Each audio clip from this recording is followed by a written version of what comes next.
C'est dans la ligne droite que Barbosa va pouvoir faire la différence. Il faut bien se placer dans le sillage de la corvette d'épée du Wayne Taylor. Dernier. Et on passe la ligne, le drapeau blanc agité.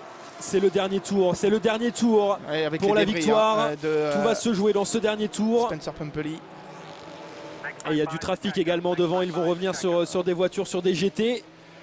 Ça pourrait avoir son influence. Ricky Taylor qui garde la trajectoire intérieure. Et regarde derrière aussi Richard Westbrook qui se dit oh là là, est-ce que ça pourrait pas tourner à mon avantage? Il va peut-être y aller ici, il est placé à l'intérieur. Ricky Taylor qui défend.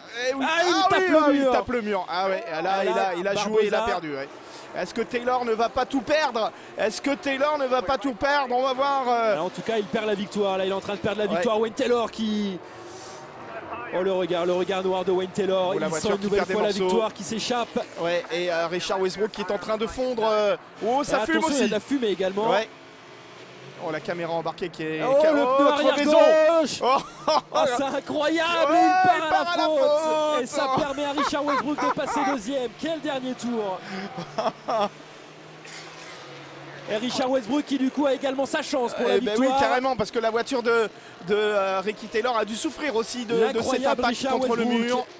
Qui a été pointé à plus de 5 secondes des deux hommes de tête, qui revient de loin, mais qui pourra aller s'imposer.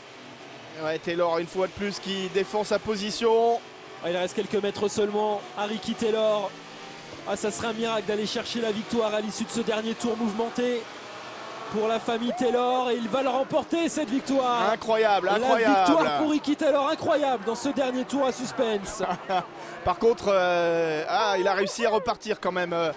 Joao Barbosa, il va limiter la casse, même si il va semer le trouble sur la piste. Et du côté du GTD, c'est Balzan. Ça pourrait gêner les concurrents GT, justement, ces débris mis sur la piste par Joao Barbosa. Mais Balzan semble en mesure de contenir Mario Van Barler derrière lui. Et pareil, aller chercher une victoire absolument inespérée du côté de... les débris qui sont partout sur la piste, comme tu l'avais dit, Romain. Et la Scuderia derrière Rossa qui va aller chercher une victoire qu'elle n'espérait sans doute pas en arrivant ici sur le circuit de Belaël. Attention, il va être gêné là, Alessandro Balzan. Et il a derrière lui Mario Van Barler. Et Davison qui est en train d'attaquer Christopher Haze là dans le dernier virage.